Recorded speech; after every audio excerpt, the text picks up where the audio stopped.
रोजाना सबसे पहले ईशानी सीरियल के लिए हमारे चैनल को सब्सक्राइब करें। एपिसोड की स्टार्टिंग में हम देखते हैं नंदिनी ईशानी को बोलती है हमारे साथ शॉपिंग चलोगी क्या। ईशानी बोलती है सारे डिसीजन आप ही लेती हो, फिर मुझे क्या ज़रूरत है शॉपिंग जाने की। नंदिनी बोलती है तुम्हें तो अच्छे से पता है शाश्वत हर चीज़ के लिए तुमसे ज़्यादा मुझ पर ट्रस्ट करता है, और वैसे भी यस मेरे लिए मेरे बेटे जैसा ही तो है। ईशानी बोलती है हाँ भाभी, यस आपके लिए आपके बेटे जैसा ही है, आपने उसे बड़े होते हुए देखा है, मैं कहाँ यश को जानती हूँ। दीदी बोलती है ईशानी तुम्हें नंदनी का शुक्रिया अदा करना चाहिए, इसकी वजह से तुम्हें इतना सारा काम नहीं करना पड़ रहा, लेकिन तुम तो नंदनी को ताने देकर बात कर रही हो। और तुम्हें हम कितनी बार समझाए नंदनी इस घर में सिर्फ हमारी वजह से रुकी हुई है, तुम अगर नंदनी से ऐसे बात करोगी तो इसका मन थोड़ी करेगा यहाँ रहने के लिए। और वैसे भी नंदनी कौन सा हमारे घर पे हमारे पैसों से रहती है, इसके पास किसी चीज़ की कमी नहीं है, ये सासुत को पहले ही बोल चुकी है इसके लिए दूसरा घर ढूंढने के लिए। ईशानी बोलती है दीदी मैंने इनको कब यहाँ से जाने के लिए बोला है या फिर इनके यहाँ रहने पर नाराज़गी जताई है। इन्हें जहाँ अच्छा लगे वहाँ रह सकती है, या तो यहाँ या अपने नए घर में। भाभी सारे डिसीजन ले रही है तो ये मुझे शॉपिंग पे जाने के लिए क्यों बोल रही है। नंदिनी बोलती है ईशानी मुझे तुम्हारे लिए भी साड़ी लेनी थी, इसीलिए मैं चाहती हूँ कि तुम अपनी पसंद से साड़ी ले आओ।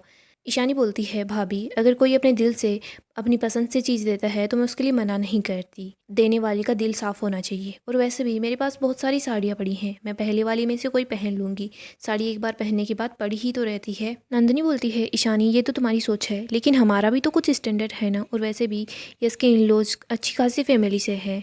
मैंने शादी के लिए ड्रेस कोड सोचा है, थीम सोची है, और अगर तुम उस दिन पुरानी साड़ी पहन कर घूमती फिरोगी तो सब लोग तुम्हें मेड ही समझेंगे ना, इसमें बाकी लोगों की क्या गलती है, गलती तो तुम्हारी ही है। शाश्वत पेपर्स देख रहा होता है, तभी वो राजदीप का भेजा हुआ पेपर दिखता है तो वो काफ़ी ज़्यादा हैरान हो जाता है। आगे हम पीहू और अनुराग को देखते हैं। अनुराग पीहू को नोट्स देता है, वो बताता है कि मैंने ईशानी के लिए तैयार किए हैं, तुम उसे दे देना। पीहू बोलती है चलो ये तो अच्छा ही है, आपने बहुत अच्छा किया। ईशानी को वैसे भी घर वाले किसी भी फंक्शन में इन्वॉल्व नहीं कर रहे हैं, कम से कम उसका मन पढ़ाई में ही लगता रहेगा। और जब उसे लोग बातें सुनाते हैं ना तो मुझे बहुत बुरा लगता है, लेकिन ईशानी कुछ बोलती नहीं। अनुराग बोलता है कभी कभी मजबूरी है ना वो कमजोरी बन जाती है। पीहू बोलती है मुझे आपकी बात समझ नहीं आती। अनुराग पीहू को समझाता है कि लाइफ के ऐसे मोड़ पर जहाँ पर ईशानी इतना स्ट्रगल कर रही है और वो बाकी औरतों की तरह इंडिपेंडेंट भी नहीं है ना तो उसके पास पैसे हैं, ना उसके पास फैमिली का सपोर्ट है, और उसके पास कोई भी नहीं है। ऐसे में अगर जिन लोगों के पास वो रहती है वही उसे ऐसे बोल दे कि तुम अगर हमारी बात नहीं मानोगी तो हम तुम्हें घर से बाहर निकाल देंगे, तो सामने वाले पर क्या बीतती होगी।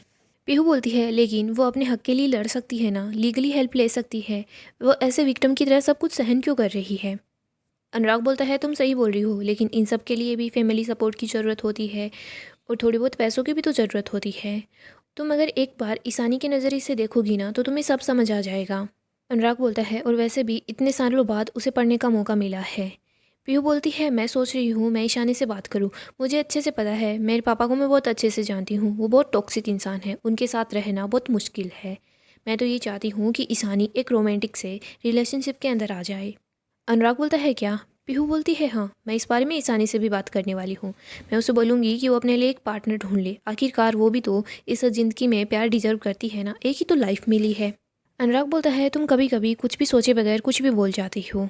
अनुराग वहाँ से जा रहा होता है। पीहू बोलती है सर कॉफ़ी पीने चलते हैं। अनुराग बोलता है नहीं, अभी मेरे लेक्चर का टाइम हो गया है।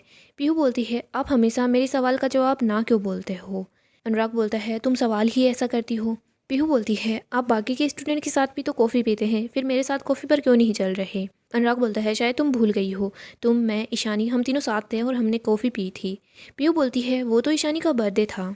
पीहू बोलती है एक सवाल और पूछूं। अनुराग बोलता है हाँ। पीहू बोलती है आप ईशानी को अपने बाकी स्टूडेंट से ज़्यादा पसंद करते हो ना।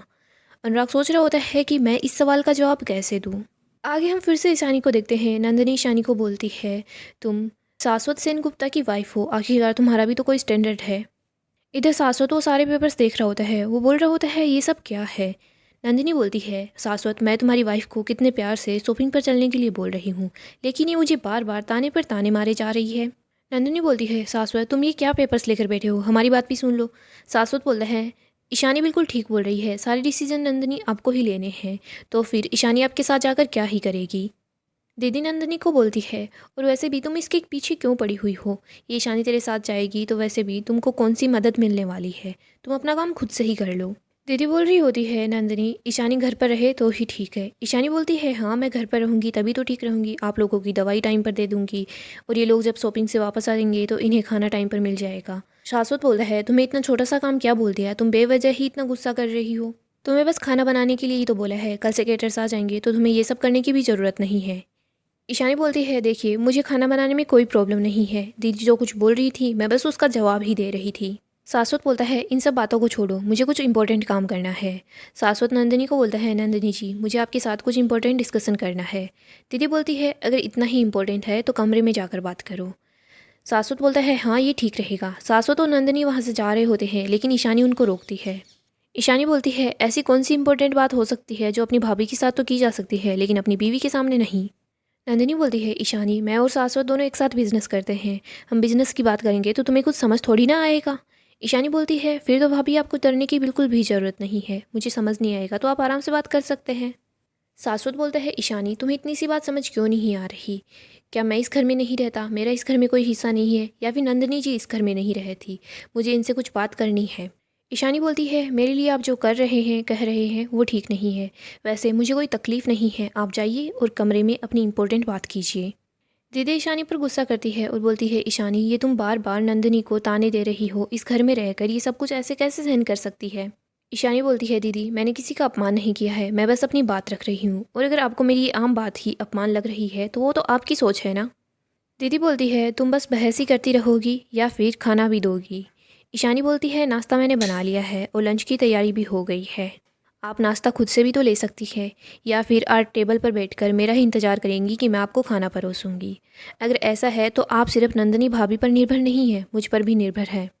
दीदी बोलती है मैंने खाना क्या मांग लिया, इस पर मुझे इतनी सारी बातें सुना ली, अब क्या मुझे इस घर में दो निवालों के लिए इतनी बातें सुननी पड़ेंगी, इतने ताने सुनने पड़ेंगे। शाश्वत बोलता है दीदी अभी मेरा ध्यान कहीं और है, प्लीज़ मुझे बहुत इंपॉर्टेंट बात करनी है, आप लोग अपनी बात को सॉल्व कर लीजिए। शाश्वत और नंदिनी वहाँ से चले जाते हैं। आगे हम अनुराग को देखते हैं, वो पीहू को बोलता है ईशानी इतने सालों बाद फिर से अपनी पढ़ाई कर रही है और उसके लिए स्ट्रगल भी कर रही है, अपनी पढ़ाई के लिए वो सब लोगों से लड़ रही है, अगर उसमें मैं उसे एडमायर नहीं करूँगा तो फिर कौन करेगा। पीहू बोलती है आप सही बोल रहे हो, मैंने ईशानी को बहुत बार समझाया है वो अपने लिए लड़े, अपने लिए स्टैंड ले। अनुराग पीहू को बोलता है तुम ये नोट्स अच्छे से ईशानी को दे देना और उसे बोल देना अगर कुछ समझ ना आए तो मुझे लिख कर बता दे, मैं सब कुछ एक्सप्लेन कर दूँगा। अनुराग वहाँ से जा रहा होता है, पीहू बोलती है तो मतलब आप मेरे साथ कॉफ़ी नहीं पियेंगे। अनुराग बोलता है पीहू मैं लेट हो रहा हूँ, फिर कभी। अनुराग बोलता है तुम इस बात का ध्यान रखना किसी को पता ना चले कि ये नोट्स मैंने दिए हैं, तुम ये नोट्स सिर्फ ईशानी को ही देना। अनुराग अपने मन में सोच रहा होता है ईशानी मैं तुम्हारे साथ हूँ, चाहे कोई तुम्हारे साथ हो या ना हो। पीहू बोल रही होती है नोट्स ही तो है, किसको पता चलेगा कि किसने दिए हैं, आप फिक्र मत कीजिए मैं ईशानी को दे दूँगी। पीहू बोलती है सर मैं एक सवाल और पूछ लूँ। अनुराग बोलता है हाँ। पीहू बोलती है क्या आप मुझसे प्यार करते हैं। अनुराग बोलता है नहीं। पीहू बोलती है आप कभी तो ऐसा बोल सकते हैं ना कि हाँ मैं तुमसे थोड़ा सा प्यार करता हूँ।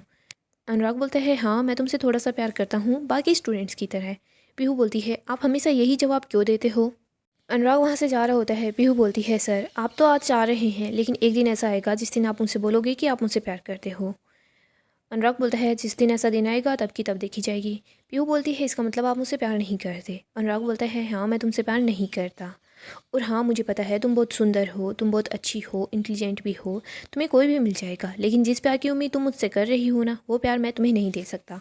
पीहू बोलती है आपको मैं बस इतना बता रही हूँ कि मैं आपसे प्यार करती हूँ। इसके बाद पीहू वहाँ से चली जाती है। आगे हम ईशानी को देखते हैं, वो किचन में काम कर रही होती है, इधर दीदी आती है और वो खुद से अपना खाना ले रही होती है। ईशानी दीदी के पास आती है। दीदी ईशानी बोलती है दीदी लाइए मैं आपको खाना परोस देती हूँ। दीदी ईशानी की कोई बात नहीं सुनती। ईशानी दीदी को बोलती है दीदी देखिए आप हमेशा मुझे हर किसी के सामने ताने सुनाती रहती है, मेरी इज्जत उछालती रहती है, तो कभी तो मेरा भी मन करेगा ना कि आपको मैं पलट कर जवाब दूँ। सबसे बड़ी बात तो ये है कि आपके भाई और उनकी भाभी के बीच जो कुछ चल रहा है आप उसे देखकर भी अनदेखा कर रही हैं। क्या आपकी नज़रों में वो सब कुछ गलत नहीं है। दीदी बोल रही होती है ये सब कुछ सोचने से पहले तुम्हें थोड़ी शर्म करनी चाहिए, और वैसे हाँ तुम्हारी सोच ही ऐसी है, तुम जहाँ से आई हो तुम ऐसा ही सोच सकती हो। दीदी बोलती है नंदिनी तुम्हारे पति शाश्वत की भाभी है, इन दोनों के बीच देवर और भाभी का प्यारा सा रिश्ता है, पता नहीं तुम्हारे दिमाग में ऐसी बातें कहाँ से आती है। ईशानी बोलती है दीदी आप तो नाराज़ हो रहे हो। ईशानी बोलती है दीदी आप जो बोल रही हैं चलो वो बात मैं मान लेती हूँ, देवर और भाभी के बीच प्यारा सा रिश्ता है, लेकिन आपके भाई शाश्वत का अपनी भाभी के प्रति कुछ ज़्यादा ही प्यारा रिश्ता है। दीदी बोलती है तुम्हें तकलीफ़ हो रही है ना, लेकिन तुम जब घर से बाहर जाती हो, गुलछड़े उड़ाती हो, तब तो कोई बात नहीं है, और ये सब कुछ देखकर तुम्हें तकलीफ़ होती है। तुम ये सब करती हो तो फिर शाश्वत पर क्या बीतती होगी। ईशानी बोलती है दीदी रही बात मेरी, तो मैं बाहर जाकर कोई गुलछड़े नहीं उड़ाती। और आपके भाई के बारे में लोग तरह तरह की बातें करते हैं। वैसे वो चाहे कुछ भी करे, मुझे उससे कोई फ़र्क नहीं पड़ता, लेकिन जब लोग बात करते हैं ना, तब मुझे फ़र्क पड़ता है। दीदी आपके भाई के 2 बच्चे हैं, यस वो तो शांत है, अपने पापा की बात मान लेता है, लेकिन पीहू वो सच कहने से पीछे नहीं हटती, ना ही वो किसी से डरती है। मैं बस समय से पहले चेतावनी देना चाहती हूँ, क्योंकि ये बात घर की इज्जत की है। दीदी बोलती है तुम्हें ना तो मुझे चेतावनी देने की ज़रूरत है, और पीहू को तो मैं बहुत अच्छे से जानती हूँ। और रही बात नंदिनी की, तो वो तो बहुत अच्छी इंसान है, मैंने उस जैसा अच्छा इंसान आज तक कभी नहीं देखा। ईशानी बोलती है कहीं उसकी अच्छाई की वजह उसके पैसे तो नहीं है। दीदी बोलती है अभी तुमने क्या बोला। दीदी ईशानी पर गुस्सा कर रही होती है। ईशानी दीदी को समझाने की कोशिश करती है। वहाँ पर पीहू आ जाती है। पीहू बोल रही होती है क्या हो रहा है। पीहू ईशानी को बोलती है तुम्हें देखकर लग रहा है कि तुमने गिव अप कर दिया है, तुम क्या ज़िंदगी भर खाना ही बनाती रहोगी। गाइस अगर आपको अपडेट जानना पसंद है तो आप हमारे चैनल को सब्सक्राइब करें, साथ ही साथ वीडियो को भी लाइक कर दें। नेक्स्ट एपिसोड में हम देखेंगे नंदिनी और शाश्वत दोनों बातें कर रहे होते हैं। नंदिनी बोलती है ये बात कहाँ से कहाँ तक पहुँच गई, मैंने तो सोचा था कि उस अनुराग बनर्जी को जब ये पता चलेगा तो वो डर जाएगा, लेकिन नहीं, हमें तो फिर से कोर्ट और कचहरी के चक्कर काटने पड़ेंगे। शाश्वत बोलता है अगर ये बात यस के इन लॉज के सामने खुल गई ना, तो हमारी बहुत बदनामी होगी, और ऐसा मैं नहीं होने दे सकता। इधर पीहू ईशानी को बोल रही होती है ईशानी तुम देखना, एक दिन मैं अनुराग सर को इतना मजबूर कर दूंगी कि वो मुझसे प्यार करेंगे। ईशानी पीहू को समझा रही होती है कि तुम ऐसा मत करो, ये कैसी जीत है, और आगे चलकर तुम्हें बस दुख ही झेलना पड़ेगा। पीहू बोलती है तुम इतना कॉन्फिडेंस के साथ ऐसा कैसे बोल सकती हो। गाइस नेक्स्ट एपिसोड काफ़ी ही धमाकेदार होगा। अगर आपको अपडेट जानना पसंद है तो हमारे चैनल को सब्सक्राइब करें।